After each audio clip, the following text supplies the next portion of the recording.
पहा नवीन एपिसोड्स एकदम add free.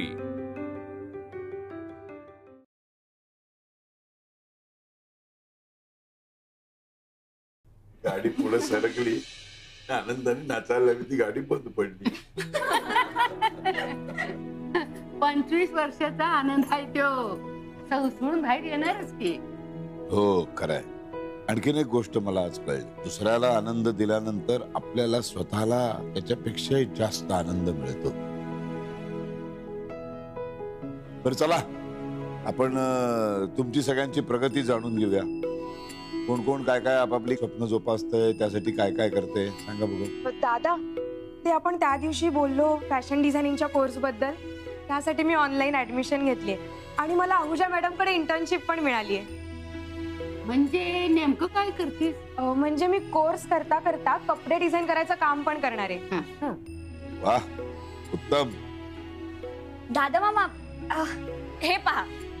हे काय? दादा मामा, मी माझा नवीन मोबाईल विकला आणि हा जुना घेतला। मोबाईल घेऊन सुद्धा 2000 रुपये उरलेत। आता या दोनाचे 4000 कसे होतील त्याचा विचार कर। तर आता कोण राहिले अजून? रेणुका ते राहिलेत। दादा मी।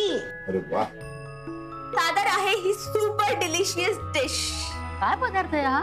महाराष्ट्रात आणि नॉर्थ ईस्ट मध्ये वापरल्या जाणाऱ्या मसाल्यांना वापरून ही डिलिशियस डिश तयार केली आहे। घ्या ना दादा। हे टूथपिक आहे, ह्याने पण घेऊ शकता आणि हाताने पण घेऊ शकता।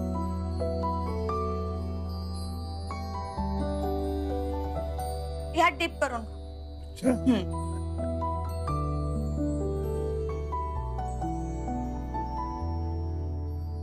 कसं आहे दादा? अप्रतिम। हो? तुम्ही पण घ्या। वाह,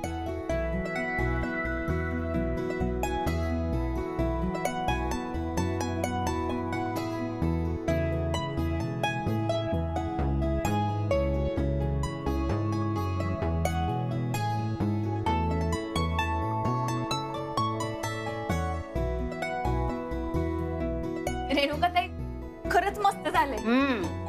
दादा, मी आम्हा बायकांचा विचार केला म्हणून फक्त पदार्थाला नाही, आमच्या जगण्याला चव आली। खरंय, अगदी खरंय। इतकं बेचव आयुष्य जगत होतं ना, नाही म्हणजे खरंच छान वाटतंय। ठीक आहे। दादानी घरातल्या सगळ्या बायकांना इच्छा विचारली। मला विचारली असती ना तर मी चेहऱ्यावर हसू ठेवलं असतं आणि मनातल्या मनात माझी इच्छा बोलली असती। मी म्हटलं असतं की मला या घरातली एकी संपवायची आहे, या घरातल्या सुखाला गल बोट लावायचंय। पण ठीक आहे, मला इच्छा विचारली नसली ना तरी माझी इच्छा मी पूर्ण करणार। मी फक्त वाट बघते रेणुकाच्या लग्नाची। अंबिका, रेणुकाच्या लग्नासाठी तूच जास्त उत्सुक वाटतेस। उत्सुक नाही, उतावीळ झाले हे मी। पण त्यांची गाडी पुढे सरकतच नाहीये। रेणुकाच्या लग्नाची तारीख हे लोक काढतच नाहीयेत। अगं पण आत्या म्हणून तुझी काही जबाबदारी आहे की नाही? हा?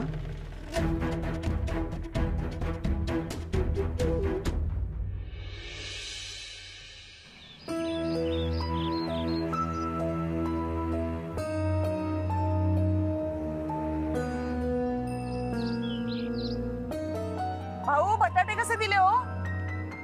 तुम्ही रेणुकाच्या आत्या ना?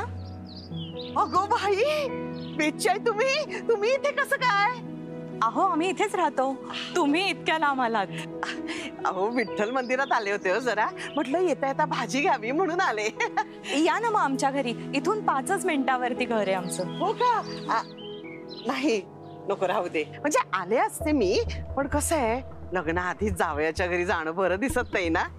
त्यापेक्षा तुम्ही एक काम करता का, तुम्ही लग्नाची तारीख लवकरात लवकर काढा, म्हणजे कसं मला पण येता येईल। आम्ही केव्हापासूनच तयार आहोत, तुमच्याकडूनच लग्नाची तारीख काढायला फोन येत नाहीये। काय सांगताय? आणि आम्ही तुमच्या फोनची वाट बघतोय, गंमतच आहे नाही त्या ताई।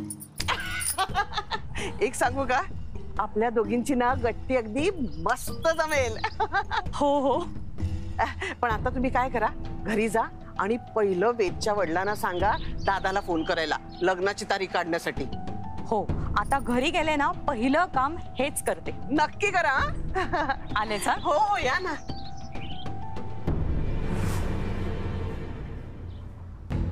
तुम्हाला कुठे सोडू? मी 4 व्हीलर आणली. नाही, नको नको, माझी 4 व्हीलर आहे ना तिथे पार्क केली आहे बघा. हो बरं, येऊ मी? तुम्ही पण येताय? नाही, माझ्या घरी. हा, या या.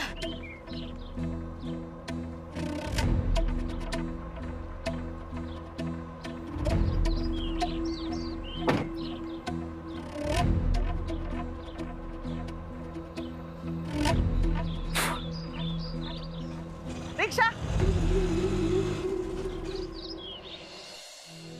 चला चहा घ्या, थोडा थोडा चहाचा ब्रेक झालेला आहे.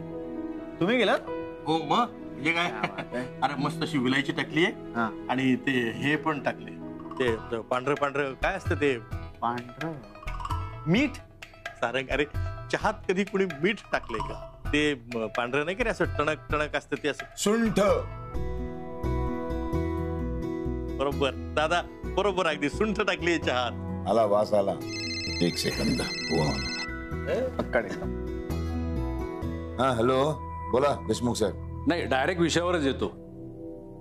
लग्नाची तारीख ठरवायला उद्या तुम्हाला आमच्या घरी यायचंय. उद्या येऊ? हा, जावयाचं घर बघायला पाहिजे ना. ते बरोबर आहे. ठीक आहे, येतो मी उद्या. मग उद्या आपण तारीख पण ठरवू आणि बाकी सगळ्याच गोष्टी ठरवून टाकू. हो, ऐका ना, हॅलो हॅलो, हा रावसाहेब, 1 मिनिट. त्यांच्याकडच्या सगळ्यांना बोलवा आणि त्यांची जी बहीण आहे ना तिला पण बोलवा. तिचं आणि माझं फार छान जुळतो. हे बोलू? बोला ना. हे बघा रावसाहेब, येताना तुमच्या घरच्यांना सगळ्यांना घेऊन या असं आमच्या हिचं म्हणणं आहे. हो हो, सगळ्यांना घेऊन येतो. आणि हा, तुमच्या बहिणीला पण घेऊन या असंही हिचं म्हणणं आहे. नाही म्हणजे त्या सासरी गेल्या असतील तर त्यांना बोलून घ्यावं लागेल ना, म्हणून म्हटलं. हा, ठीक आहे ठीक आहे, आम्ही उद्या येतो. दादा, वेदच्या घरून फोन होता का? हा, उद्याच आपल्याला सर्वांना बोलवलंय त्यांनी. लग्नाची तारीख आणि बाकी सगळ्या गोष्टी नक्की काय. हो का? अरे वा. पण सोबत येताना अंबिकाला पण घेऊन या असा आग्रह केलाय.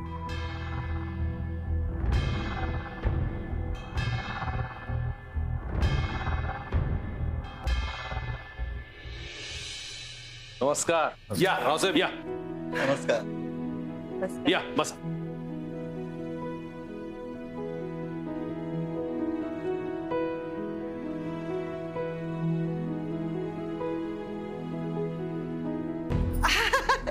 कशा आहात? या या या. शेवटी आपल्याला आत्ता योग आला. हा, हो ना. बाकी घर खूप छान आहे.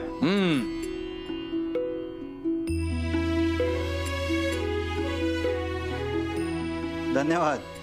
तशी आमची 2 घरं आहेत. नाही म्हणजे आत्याचं घर आहे ते पण आम्हीच बघतो, तेव्हा महिन्यात काही दिवस इकडे आणि काही दिवस तिकडे. त्यामुळे लग्न झाल्यानंतर पुढचे काही महिने आम्ही तिकडच्या घरी असणार आहोत.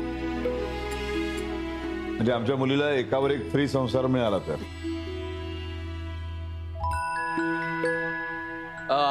रावसाहेब, आमच्या गुरुजींनी 3 तारखा काढून दिलेल्या आहेत. अहो, चहा नाश्त्याचं तरी होऊ दे ना आधी. रेणुका, चल. ते हिला कुठे घेऊन चाललंय? रेणुका कशाला? अहो, किचन मध्ये. आम्हा माय लेकींना एकमेकींची सवय पण व्हायला हवी ना. ती सवय नंतरही होईल. आता तुम्ही दोघींनी जायची काही गरज नाही. मला वाटतं की प्रत्येक घरामध्ये स्त्रियांनीच का स्वयंपाक करायचा?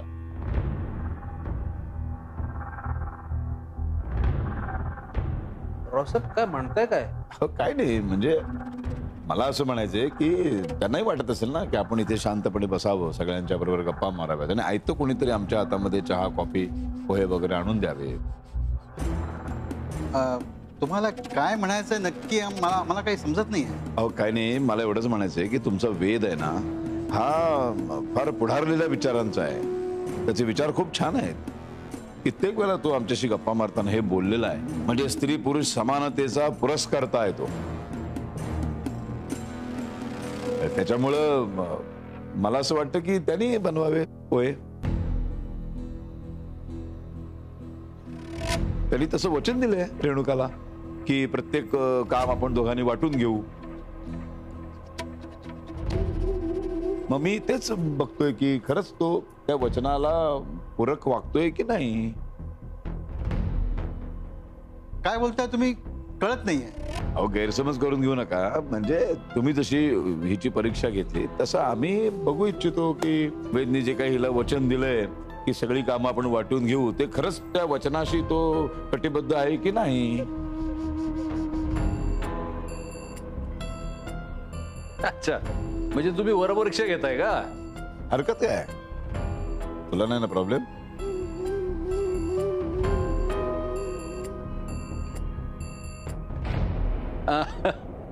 रावसाहेब, तुमचा हा विनोदी स्वभाव माहिती नव्हता. फार गमती जमती करताय. नाही पण दुर्दैवाने ही गंमत नाहीये.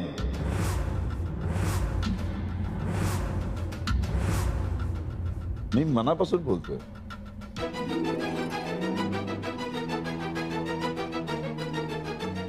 साधारणपणे काय होतं, लग्नानंतर सासू आणि सून यांच्यामध्ये फार छान मैत्रीपूर्ण नातं तयार होतं. पण तसं सासरा आणि जावई यांच्यामध्ये होत नाही. याचं एक फार महत्वाचं कारण असं आहे की सासऱ्याला असं वाटत असतं की आपली मुलगी आपण त्या जावयाला दिली आहे, तिला कसलाही त्रास त्यांनी देऊ नये. म्हणून तो बिचारा जास्तीत जास्त आदराने त्याच्याशी वागत राहतो, बोलत राहतो. तर या भानगडीमध्ये ते मैत्रीपूर्ण नातं कुठेतरी हरवून बसतं.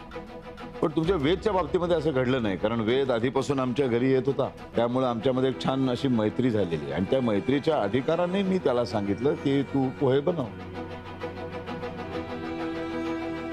काय रे बाबा, काही चुकीचं नाही ना बोललो मी? नाही नाही दादा, तुम्ही बरोबरच बोलताय. आमच्या वेदला पण ना मस्करी करायची खूप सवय आहे. आई, मी मस्करी नाही करत आहे. म्हणजे प्लीज तुम्ही तशा अर्थाने घेऊ नका. मी रेणुकाला शब्द दिला.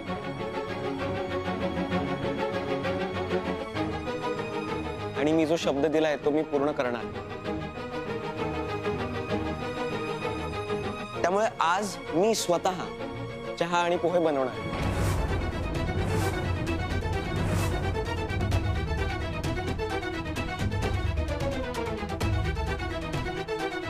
मी आलो. थांब वेद, मी पण येते तुझ्या बरोबर. हो बहिणी, तुम्ही थांबा. आपण ते मुहूर्त आणि बाकी सगळ्या गोष्टी बोलून घेऊया.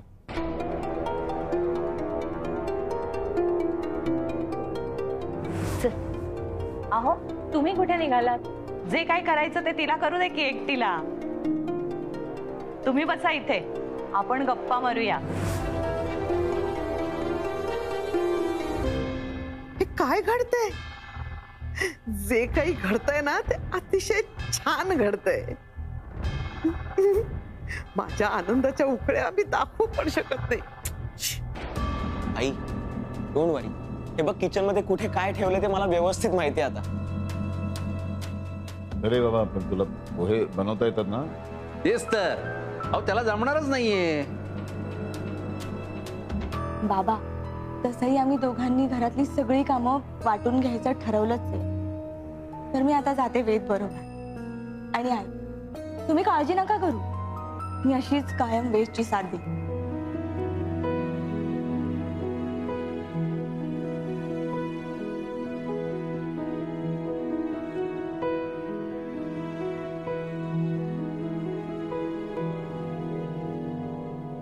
रावसाहेब, तुमच्याही घरात बायकांची कामं अशी पुरुष करतात?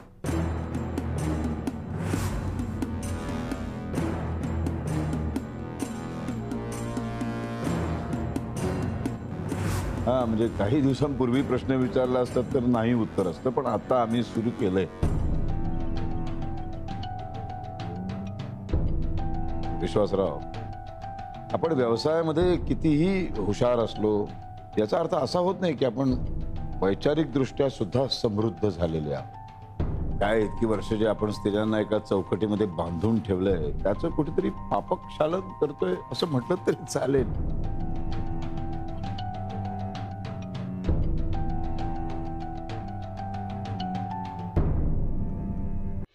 रेणुका खरंच थँक्यू, तू आता आलीस. मला एकट्याला जमणार नव्हतं हे. हॅलो, सगळं तुलाच करायचंय.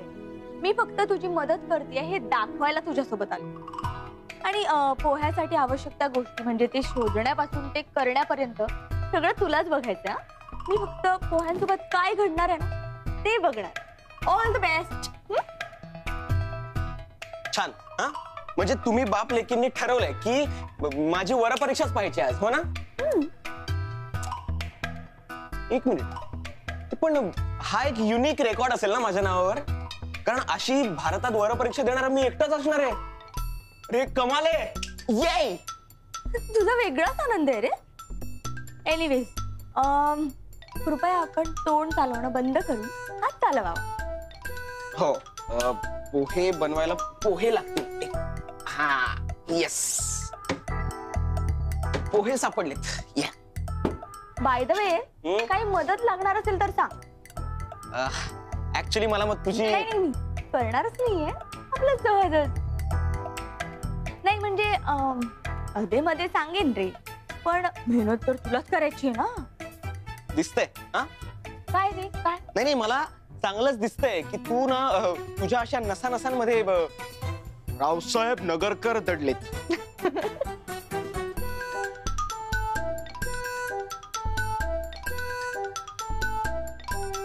अरे काय करतोय? हसतेस काय? सावध राहायला पाहिजे ना. थांब, मी हेल्प करते. दे इकडे. नाही, काही गरज नाही. मी समर्थ आहे चांगलाच. ए समर्थ माणसा, तू ज्या प्रकारे हे सगळं टाकतोयस ना त्याच्यावरून मला तरी असं वाटतंय की अनर्थ होणार. दे इकडे. रेणुका, मी बरोबर दाखवत नसलो ना तरी मला खरंच आतून इच्छा आहे का तू मदत करावीस. मला नाही जमत आहे.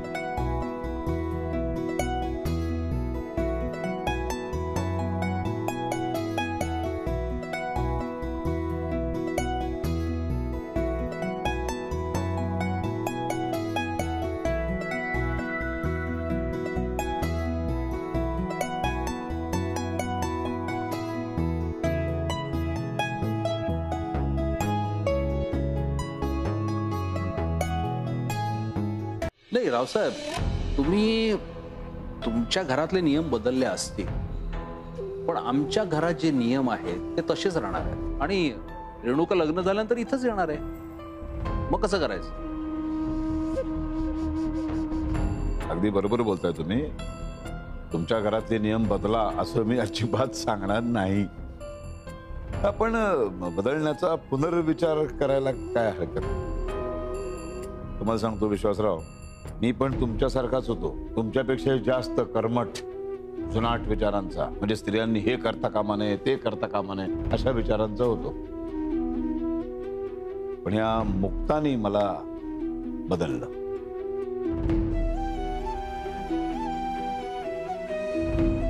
पुनर्विचार करायला भाग पाडलं. आपण आपले विचार बदलल्यामुळं दुसऱ्या एखाद्या व्यक्तीला स्वातंत्र्य मिळवून देऊ शकतो आपण. हे मला मुक्तानी शिकवलं. स्वातंत्र्य म्हणजे काय होतं? एखादा देश स्वतंत्र होतो असं नसतं. माणूस आपले जुनाट विचार सोडून नवीन विचार अंगीकारतो, तेही एक प्रकारचं स्वातंत्र्यच असतं. ती एक प्रकारची क्रांतीच असते. आपला जन्म फक्त एकदा नाही होत. जेव्हा जेव्हा अशी वैचारिक क्रांती आपल्या आयुष्यामध्ये घडते, आपली मानसिकता जेव्हा आपण बदलतो, त्या प्रत्येक वेळेला आपला एक पुनर्जन्म होत असतो. ही वेळ जशी सरत जाईल तशी पुढची पिढी याच्यामध्ये आणखीन बदल घडवून आणतीलच. ही प्रोसेस आहे, ही चालूच राहणार. तर तुम्ही पुनर्विचार करायला काही हरकत नाही. हा बदल तुमच्यात खरंच मुक्ताने केलाय? 100% मुक्ताने.